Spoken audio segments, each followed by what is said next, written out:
Welcome, everybody.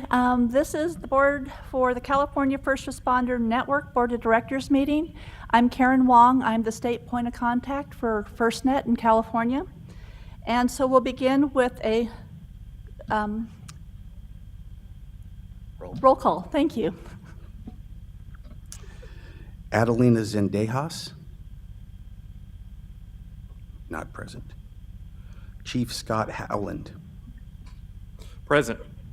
Thank you. Bill Hartley. Present. Thank you. Pat Mallon. Present.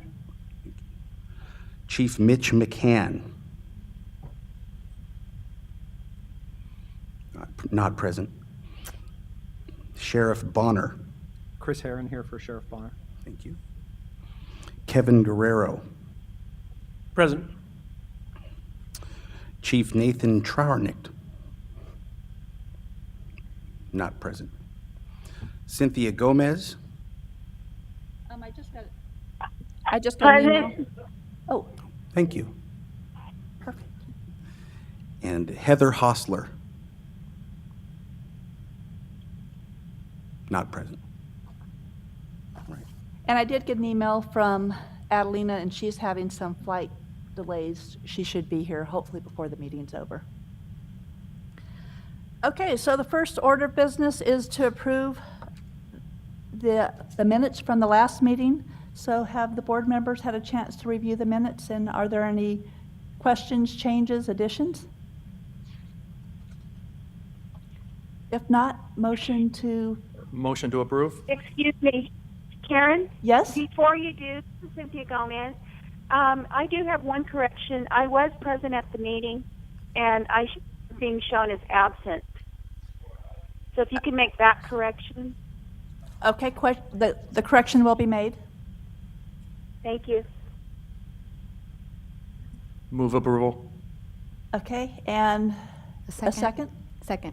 Okay, so if I could have a full board vote that we will approve the minutes as written with the correction that Cynthia Gomez will be shown as present. All in favor? Aye. Okay, minutes approved as written. Okay, the first item of business is a FirstNet update, and today we're very fortunate to have Ed Parkinson from FirstNet to give us the update. So welcome, Ed. Morning, Karen. Good morning, everyone. And thank you so much. It's a pleasure to be here this morning to be with you. It was very nice to be here yesterday to brief everyone, and looking forward to talking a little bit more today. It's good to see some friendly faces again, and it's always a pleasure to be out in California. I'll just take a few minutes just to provide everyone with a brief update on where things stand with FirstNet. We recently had our board meeting on September 17th, and it was quite a productive one. We unveiled an awful lot of information, and I'm just going to go through at a very high level where things stand, and then from there, maybe a few questions if so required. So as we unveiled in the most recent board meeting, we had 5 new board members who joined us. Mayor Anise Parker from the city of Houston. We're very excited that the mayor is here, given that we also have a Spectrum Manager lease agreement with the partners down in Texas in the Harris County region. I understand there's going to be a briefing from that group later this morning. Governor Douglas from Vermont, someone again working very well with governors, given the opt-in, opt-out decision that governors have to make in the future. So we're excited to have the governor on board.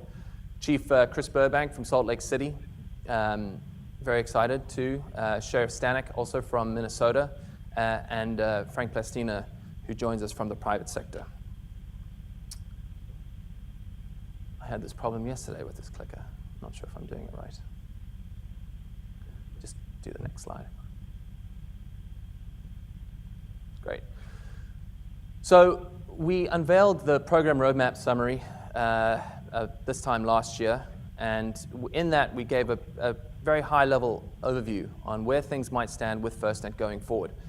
In there, we said we would initiate a series of public comment and notices, which I'll touch on a little bit shortly, and a variety of other sections of information. So we have hit our timelines. We're ahead of schedule, which is great to see, and we're doing what we actually said we would do, which for those of you who work in government is quite an accomplishment. But again, we're very confident that we will continue to hit these deadlines. And I'll just touch a little bit on what we actually unveiled. So 3 sections that we touched on. We released an RFI, a statement of objectives, and a public comment notice. All of this information, as you can see there, you can just jump onto those websites, download the documents. They're also on our firstnet.gov website on the resources page. And I'd strongly encourage those viewing, listening in, and on the webinar to actively engage, have a look at these documents, and provide comment and feedback to FirstNet. That's the only way that we're going to make this network a success, is with the input of the public at large, public safety, and the vendor community. So really, what is the purpose of the RFI? Well, this really is the kickoff of the procurement process to identifying a network partner. We hope that this RFI will help better understand industry's capabilities.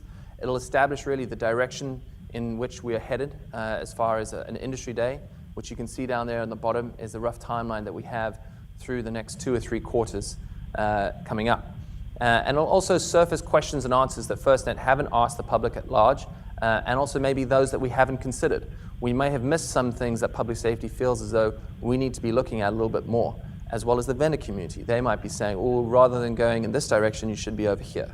And so we hope that through this process of direct interaction with these communities, we'll have a much stronger understanding of what the capabilities the industry has and what the needs and desires of public safety are. And as I said, there's the timeline. The RFI was issued in Q4 FY14. We'll be taking 30 days. It's a 30-day open period for these RFI responses to come into FirstNet. We're aiming in Q2 of the FY15 to hold an industry day where we'll be able to interact again face-to-face with the vendor community. And then through that, we'll advance into a draft RFP and a final RFP later on in FY15. Again, the statement of objectives, this just provides a nice high-level overview of what it involves. It outlines the performance-based acquisition approach. I mentioned yesterday, those of you who work in state or federal government can probably sympathize with our procurement issues that one has to follow. The rules are very, very stringent, and we do have to follow them to the letter. And I think the statement of objectives does a good job at really providing the blueprint for our next step forward. What it doesn't do is dictate a specific technical or network solution. Obviously, we're looking at everything that there is out there. All options are on the table right now. And it's through this process, through this open procurement process, that we'll be able to make sure we have the best deal possible for public safety. And finally, the public comment and notice. It's really an opportunity to receive input on unclear ambiguities within the legislation. There's a number of topics which I'll touch on where we want input from public. We have come out with our particular definition on what we think a certain aspect of the statute means, and we're going to be asking for feedback so that we can get a much better understanding of whether or not the vendor community and, more importantly, public safety agrees with our position one way or another. It's really going to allow a nice, wide, broad audience too, and we're encouraging everyone out there who's listening in to provide comment. You know, this is just the first step, though. This is probably the first of a series of public comment and notices that we are going to talk about. You know, we do have just preliminary interpretations. That means whatever our initial stance is, it could change and evolve depending on the responses we get from the public. We have to make sure that we remain flexible. In the same way that the network is going to continue to evolve technologically, we have to think about how we can evolve and adapt to the changing needs, changing desires of public safety. And it's just really, really important that I think, again, I've harked on this a couple of times, we need the input from the public. If you are interested in submitting responses, please do. I know a number of associations, states, and other groups will be responding, and I think that's the only way we're going to make a success of this. Here are some of the initial topics that the public comment and notice really touches on. You'll notice in there, third from the bottom, definition of rural. We have substantial rural milestones that the legislation enforces FirstNet to follow in on. And so understanding where rural ends and maybe wilderness begins, or where suburban ends and rural begins, is going to be a very, very important aspect of understanding how do we hit those milestones and when can we do that. So we're going to be looking for comment and notice on that. A series of other issues, public safety entities, secondary users. We're looking at fees, including covered leasing fees, definitions too of core RAN, and there's stuff in there too relating to opt-in, opt-out. So how the pieces fit together. At the top there, you'll see we have needs and design topics, specific local PSAC, federal consultations. We're going to be looking for state consultations, exactly as we're doing with all 56 states and territories. This is going to be a fundamental part to how we can construct the network. We have to get the feed-in and the buy-in from the local communities. The network will look differently state to state because the needs in Florida are very different probably to the needs in California. The ice storms that they receive in the winter in North Dakota, probably very different to the needs of Texas. And so we have to evolve and adapt and make sure that the network does reflect that. The technical and economic topics, as I say, the RFI, the first box in the middle there, that's the first step of that main swim lane in the middle. And then at the bottom, the legal interpretations and topics all do plug into the draft RFP, which, as I mentioned, we hope to get out later in FY15. So where are we with state consultation and outreach? It's, again, a pleasure to be here in California. This is where we stand as far as just the end of last month. We have started initial consultations. We've met with Maryland and recently up in Minnesota. The other boxes that you see there in a pale orange color, those are the states that we will hit this year. Next week we're off to Oregon, and the week following over to Washington State. We're very excited, obviously, to see the folks out there and to really double down on our efforts in the next calendar year. We've got 27 of our initial consultation checklists returned to FirstNet. It's a great start, but just a little under halfway. So we've got a hell of a lot of work to do, which is a reflection on the large task that we have at FirstNet to accomplish. But frankly, given all that we've achieved with a relatively small staff in a relatively short period of time, I think this is a fantastic first step. And as I said, in 2015, we certainly envisage doubling down on our efforts and making sure the consultation begins in earnest. This is just a photo from our our Minnesota consultation. We had a tremendous group of people there, and really our thanks to Minnesota for hosting us so generously. It's understanding that we have this close, direct working relationship with the states is really the key aspect of any consultation. This is going to be a bottom-up network. It's going to have a nationwide network, but with local control. And the only way we're going to ensure that that is built in that manner is by doing this direct interaction with states and locals.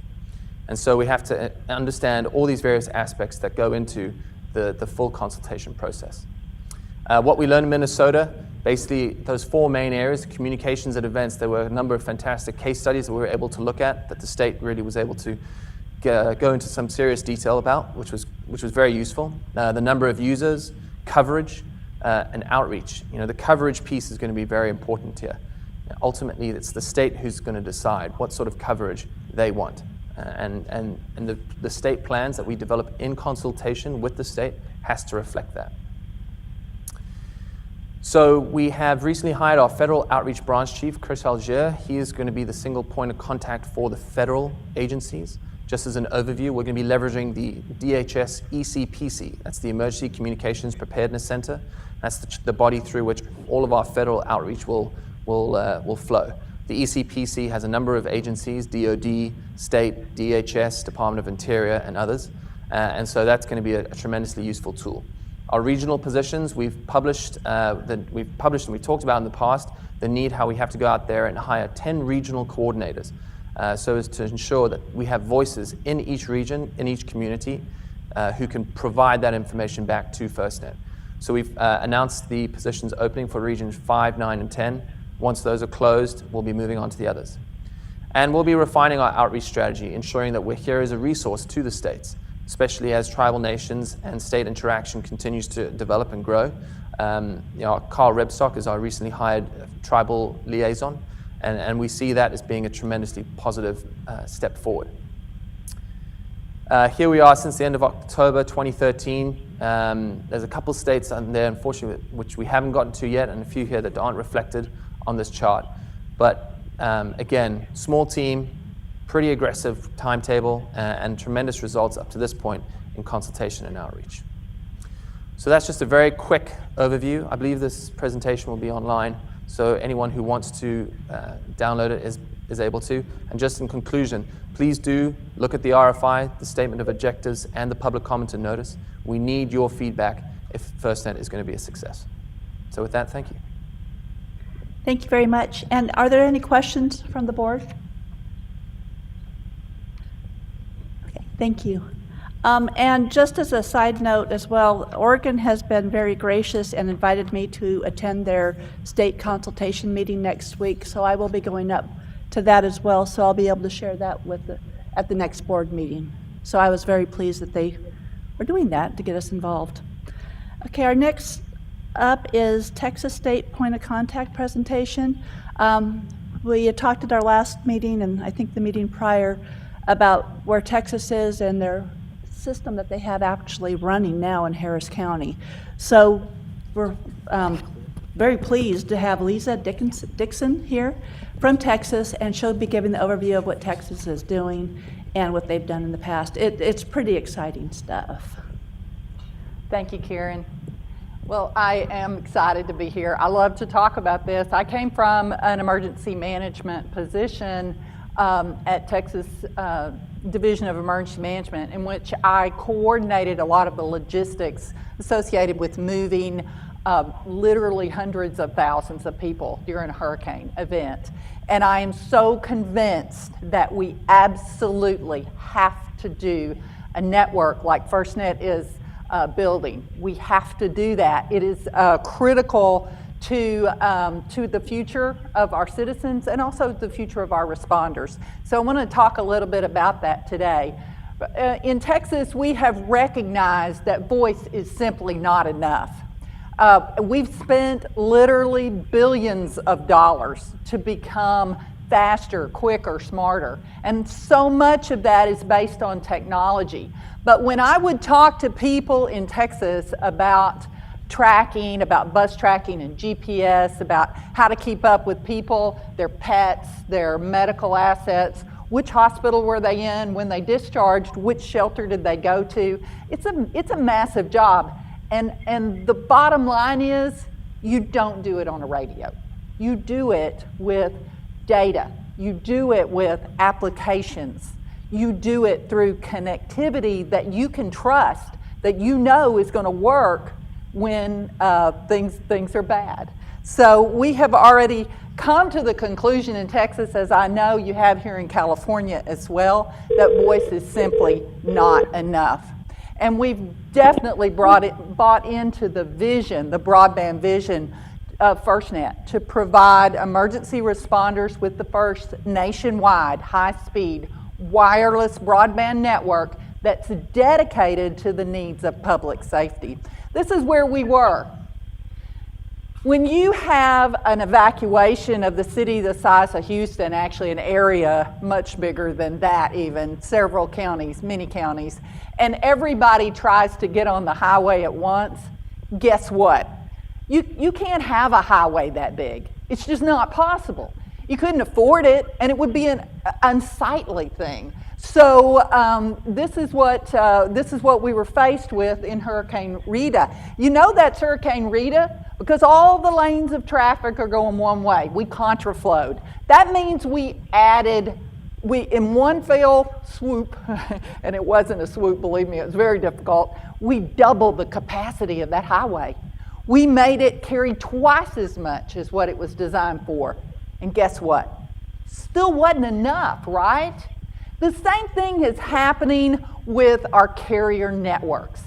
There is no way that a carrier can build a network big enough for every consumer to be doing whatever they want. And what do they want to do? They want to do video, they want to do text, of course they want to do voice. They want more and more of that capacity on a daily basis, and they expect it. But when they are all trying to get down that highway at one time, what happens? This picture also illustrates what happens to public safety when they all try to get down that highway at once. See that EMT unit? He can't get through. He's not prioritized. None of the cars in front of him disappear because he is public safety. So that's what's happening to you today in the carrier networks. It's not the carrier's fault. Carriers can't build a network big enough for everyone, just like Texas Department of Transportation can't build a highway big enough for everybody to evacuate Houston at once. In West Texas, Back in April of last year, I know you will have heard that we lost 15 firefighters in terrible tragedy there. Here's some voice traffic from that.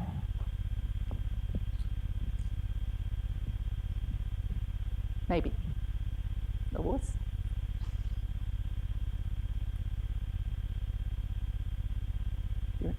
Just let me know when you're ready. West, by the way, is a town of about 3,000 folks. It's located between Waco, which is actually between Dallas and Austin, if you don't know where Waco is. We ready? It's out West Fire. The West Fertilizer is one of their mills is on fire. There's heavy smoke coming out of the top of it. Too far. I was just about to do that.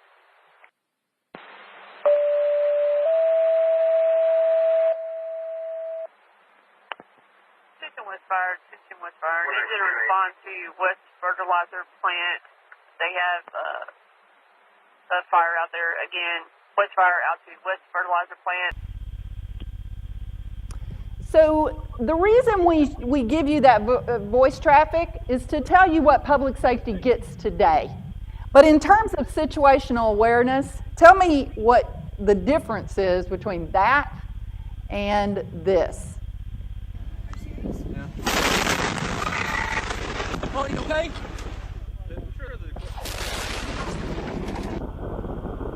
When you watch that video, do you get a little different feeling? Well, of course you do. That's because a picture is worth 1,000 words, right?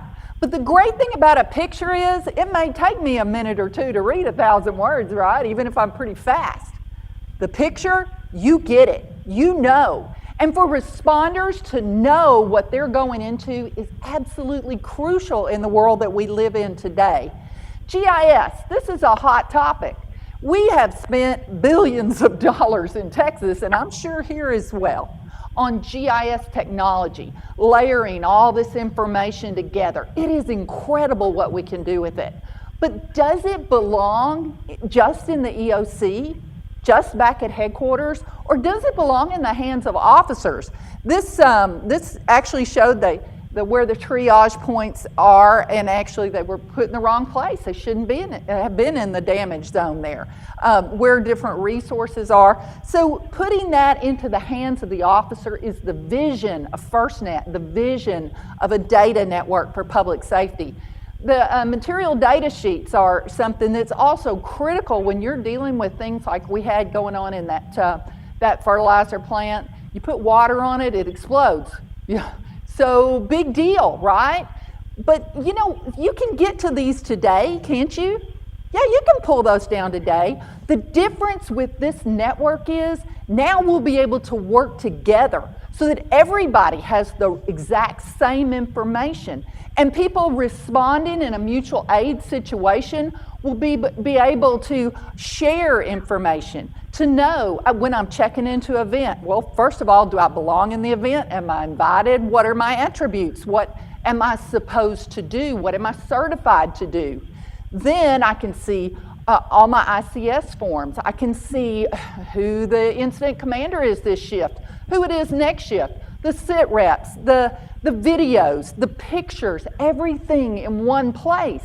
So that it's not just my department that's got to figure out who came to the party and how do I get them the right information and keep them on the right page. Now we have technology that can do that for us, and we need to take advantage of it.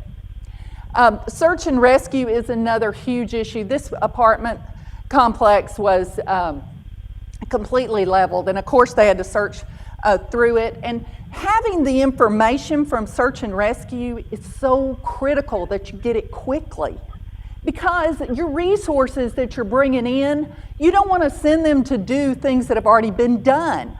This gives you real time. Which of the apartments have been checked? Which still need to be checked? What are the hazards there? That's the kind of thing that we should be able to do. And oh, by the way, do you think West had a lot of cellular coverage there? One tower, right? So quickly overwhelmed. We sent so many resources from all across Texas came to support West. We had to bring in mobile units to service them, and of course we would do that on FirstNet as well. But having that capability to work together would be incredible. This kind of event could happen in any location. We think of tragedies and huge things like 9/11 and the Boston Marathon. This is a small town. They need these services too. And speaking of Boston, I want to share this radio traffic. Delta 984, sir, go. Help up from the medical tent. Get as many people up here as you can from the medical tent. All right. Delta 984, send Mark to the corner of Ring and Huntington. Walk that road, pull it through. And we're going to need more ambulance there. We need some more ambulance.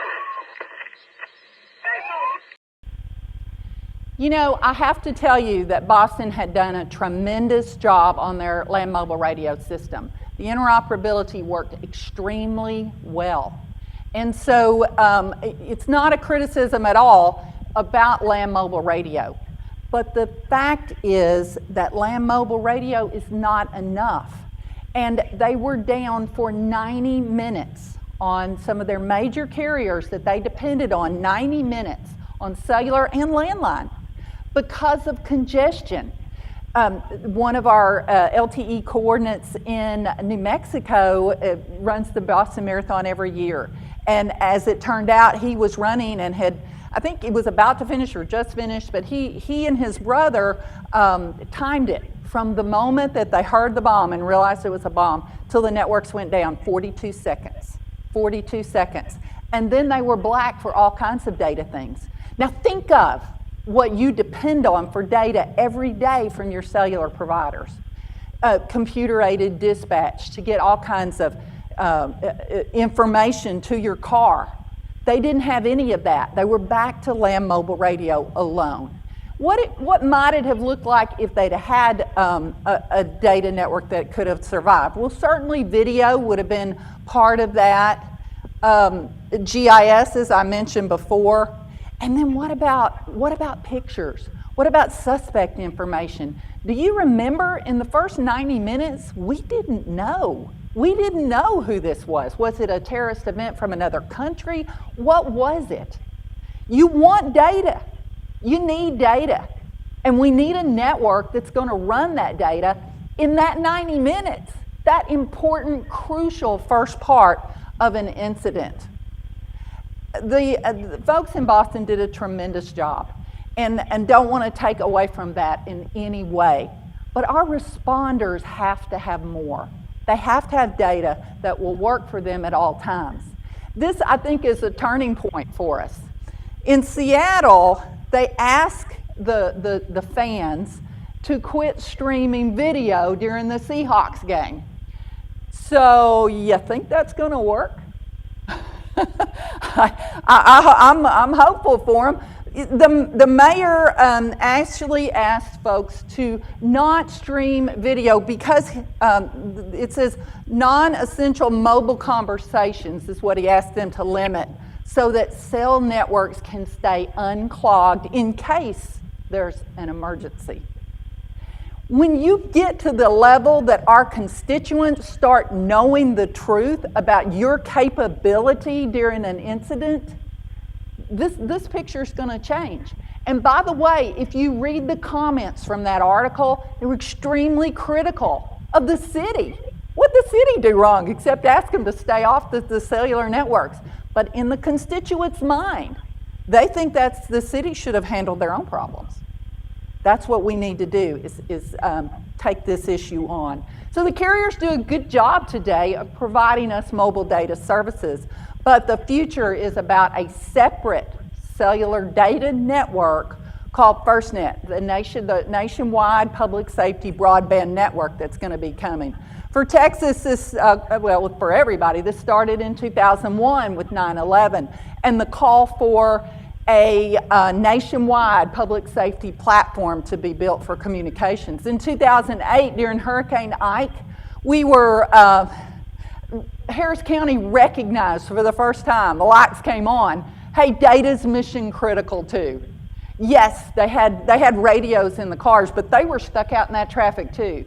And they realized that people needed from them data things that they had on their laptop in the front seat.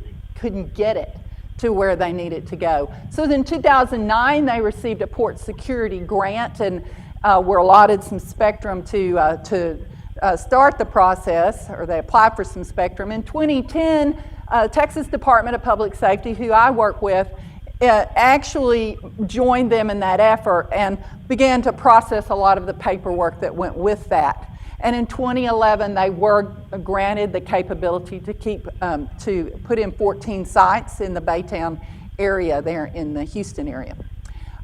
In 2012, FirstNet was created, and FirstNet basically called a timeout, and with good reason, because they needed to get a grip on what was happening, where this thing should go, and how to get everybody on the same page. But Harris County was allowed, which is the Houston area, they were allowed to continue to operate those 14 sites. In 2013, Texas invited the FirstNet board down to Baytown, and then we carried them up to College Station to see what had been done and what the capabilities were. We put the devices in their hands. They saw streaming video from helicopters and all kinds of other resources. And then we took them up to Disaster City. Our core is actually in College Station, and there is Texas A&M has a facility there where we could stage all kinds of events. We did rubble cameras and active shooter. We did ER and EMS collaboration in front of them to show them what could be, where this thing could go. It was a great day, and I think they learned a lot. In 2014, we of course began to work on our outreach and education, and also the long-term agreement for Harris County to continue to build. So the 14 sites, they needed it to become a whole lot more, 92 sites to fully cover Harris County.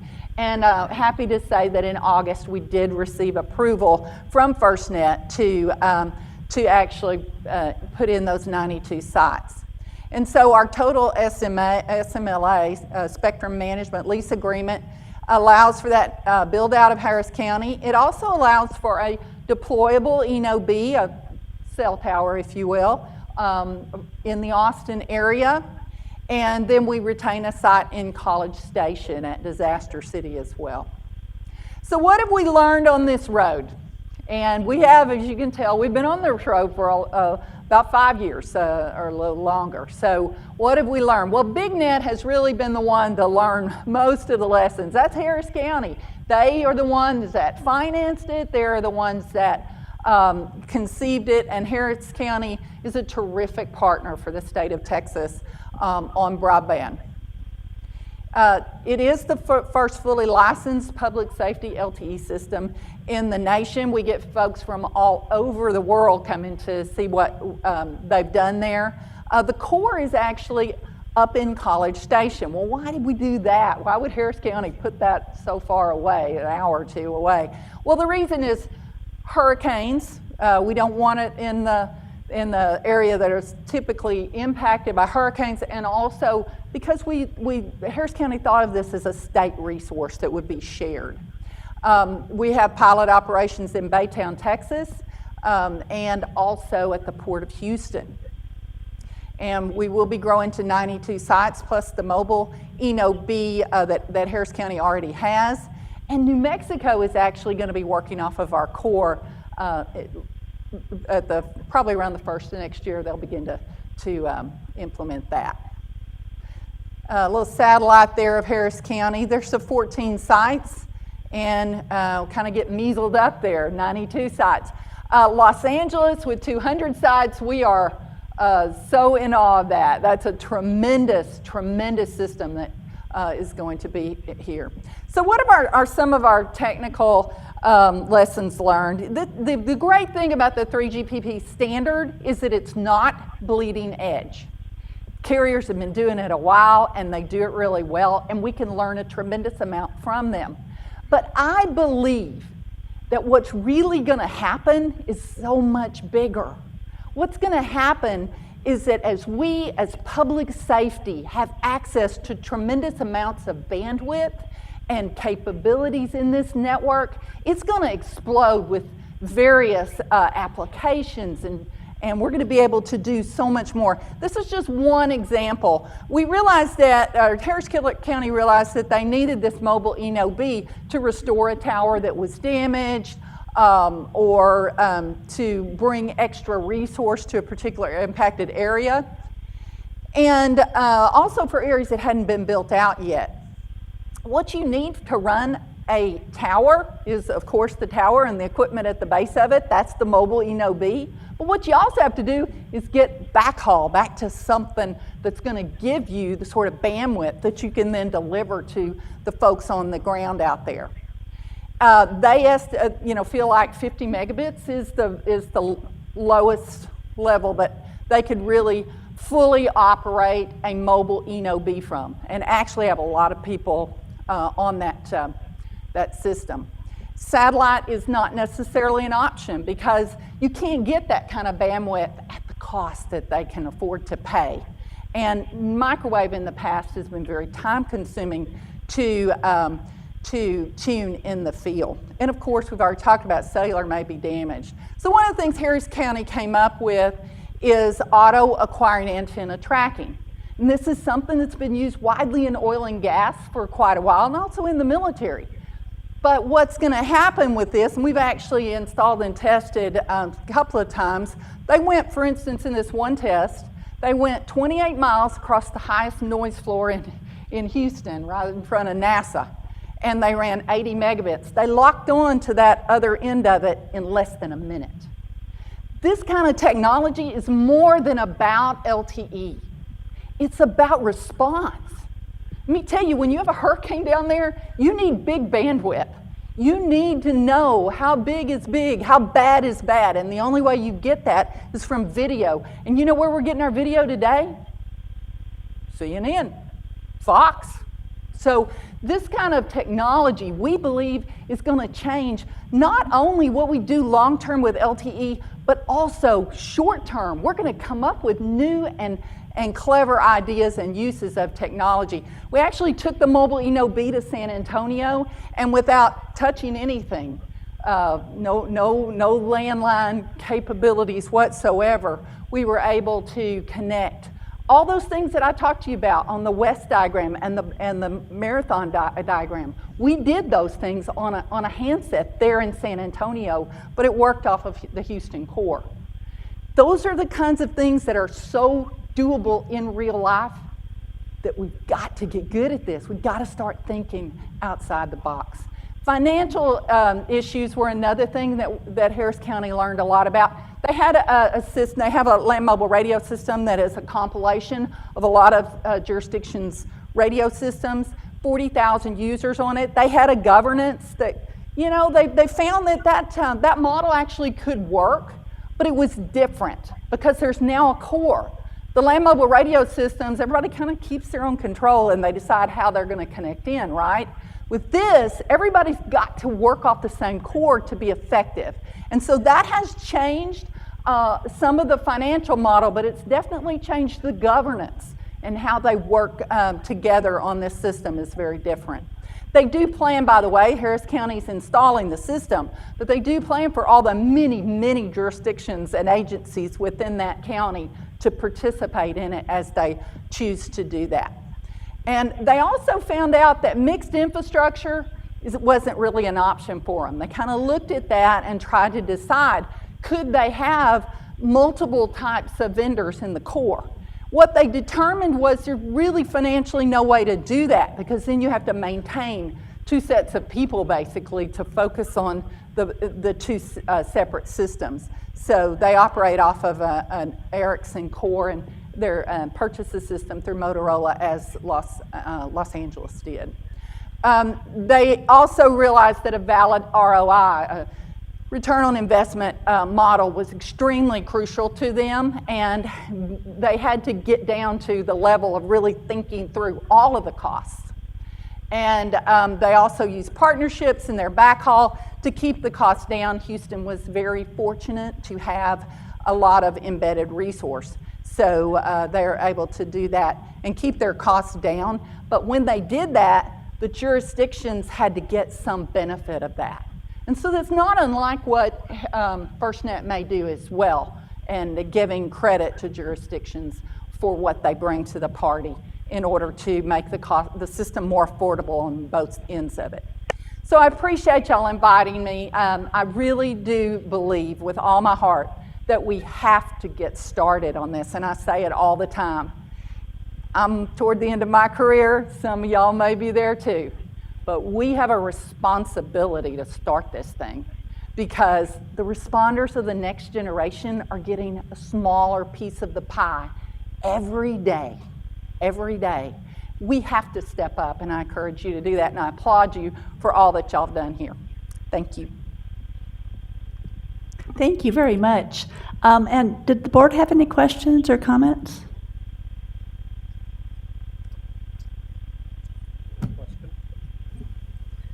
I'm curious if how responsive have all of the jurisdictions, all the public safety agencies in the coverage area been? What percentage are participating, something along those lines? Well, Harris County was they were very hurt by the stoppage, basically, of the growth. So with 14 sites, none of the jurisdictions could fully come on and really trust into the site. 14 is just not enough coverage. It's very spotty. So that definitely took a lot of the momentum away. We did get the SMLA signed in August, and you can feel the momentum building again. So they definitely are interested, and many of them have antiquated systems, and I know LA's faced this as well. They've got systems that are causing them a lot of grief, and they're going to have to spend money one way or the other. They would be thrilled if we can get this going so that they can replace RD-LAP and some of those older technologies that are end of life and end of support, and yet their officers are dependent upon them. So I do expect that a lot of people are going to be getting on, and we're seeing that starting to build again. Any other questions? Yeah, I have a question. You listed lessons learned for technical and also for financial. Were there any other lessons learned that you thought were really critical that we should look at? You know, Harris County had, as I said, a lull there of about, probably a year and a half, I would say, where they really couldn't build anymore. So, some of the lessons learned are probably still to come, honestly. But in discussing this with them, they feel like that really the technical and the financial were their primary ones. We have some great key learning conditions, though, in our agreement with FirstNet. And we're very much looking forward to exploring that with FirstNet. Things like extended mode, because we have some very rural areas in Texas. We're like y'all, about 85% rural. And extended mode could really make a big difference. In-building coverage is going to be a huge, huge part of our build out, as I'm sure it will here. And then we also have data analytics as one of our key learning conditions. And so, we're anticipating really testing and pushing the limit as far as bringing a lot of people onto the system all at once and seeing how the system responds and how much video is too much video. How can we manage that data on the network? So we have 5 total key learning conditions, and those were determined, I should say, in conjunction with FirstNet and Harris County and the state, because we know there are questions that need to be figured out. And so, some of what our lessons learned are all that we need to learn. So we're excited to get started. Thank you. You're welcome. Any others? One more question. Yeah. It's clear that Harris County emergency responders get it. As you look at the state as a whole, are you finding responders from across the state further away understand the need for it and are getting on board, or are you facing some challenges with that? Oh, absolutely. Texas is actually, we're very much in a boom right now. We're building like crazy, and these cities and counties are seeing how much they need these data services, and especially in areas that have not traditionally been covered, very rural areas, where now there's tremendous amount of economic development going on. So yes, we are definitely seeing that. We also had some other cities and counties that were hoping to get spectrum in our SMLA.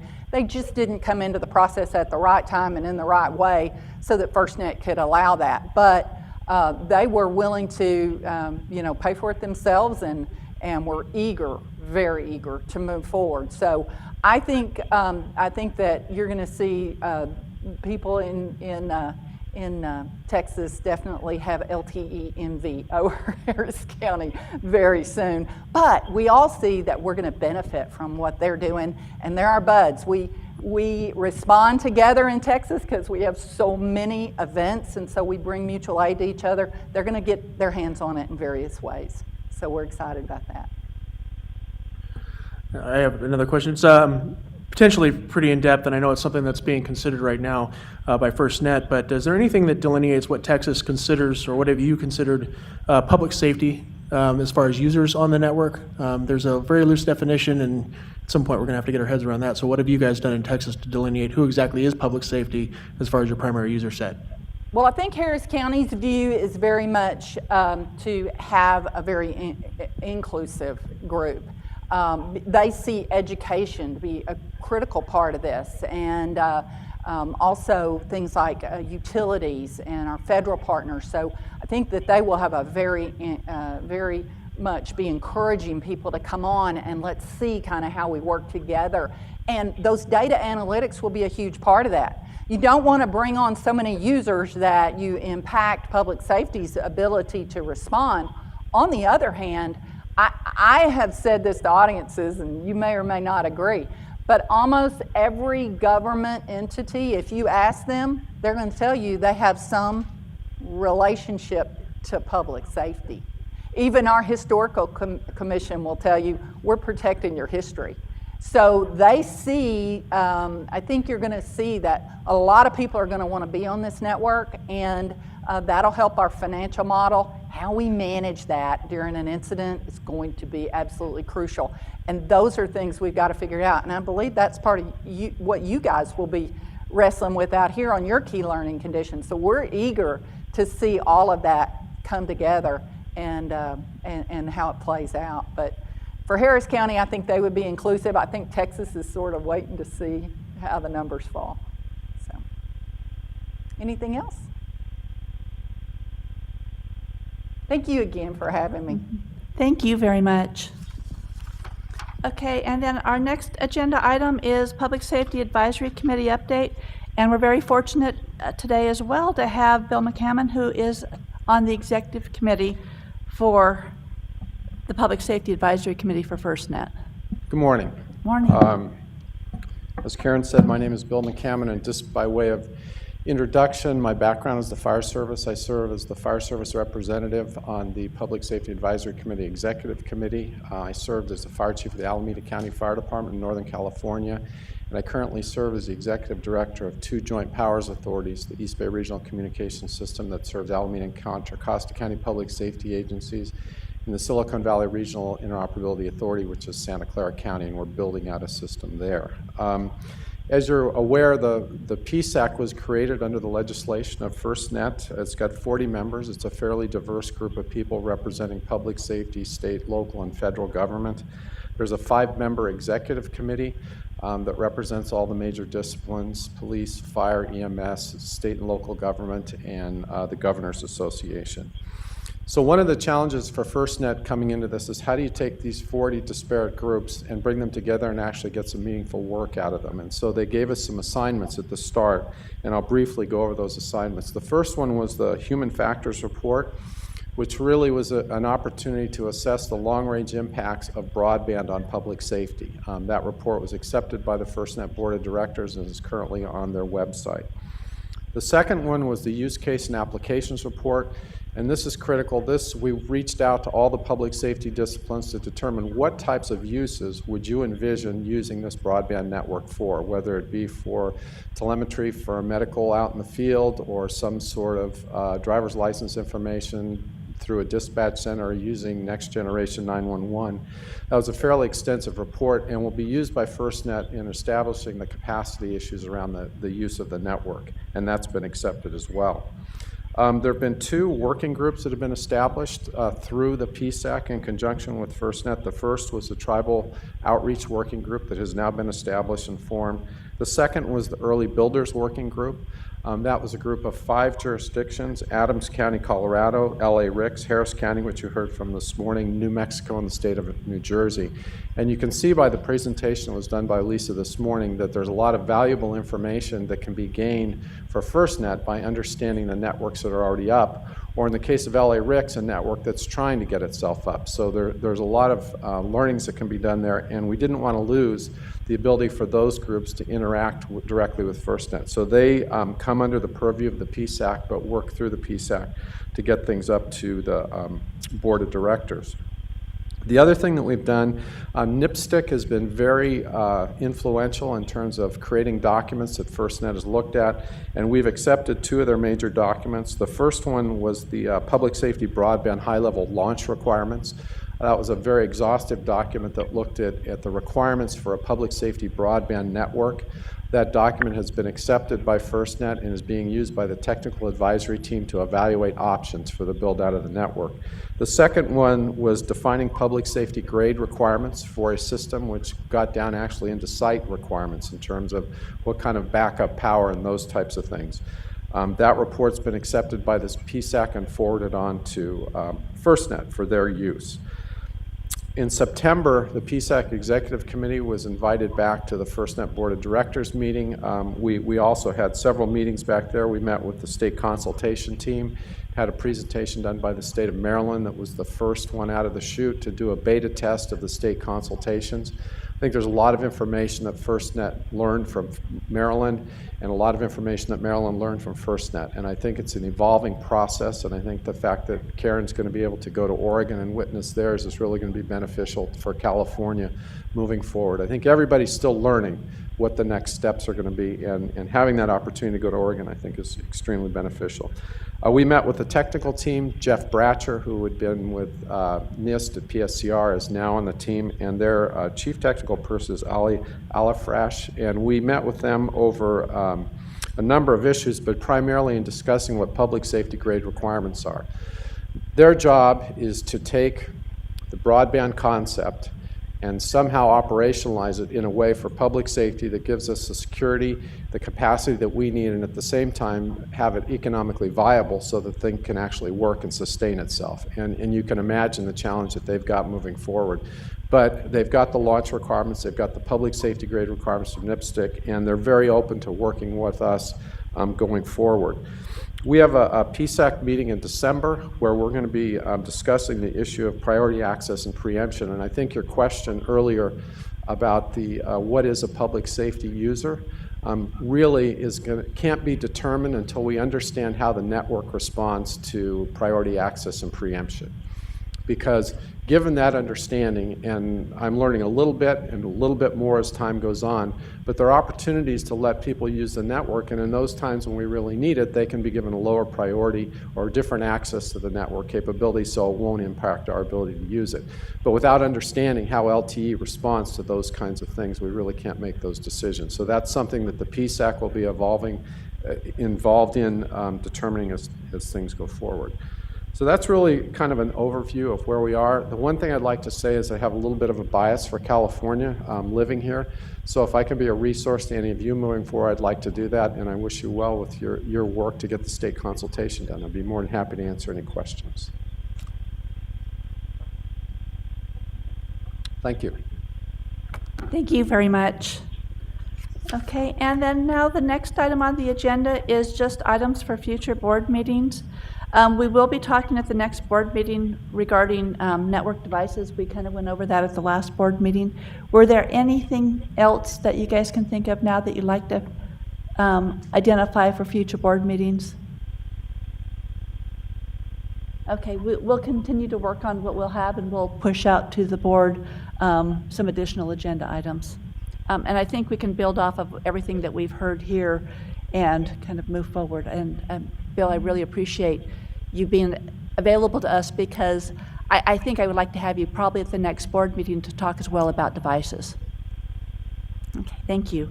And so now is the point, public comments. Are there any public comments for today?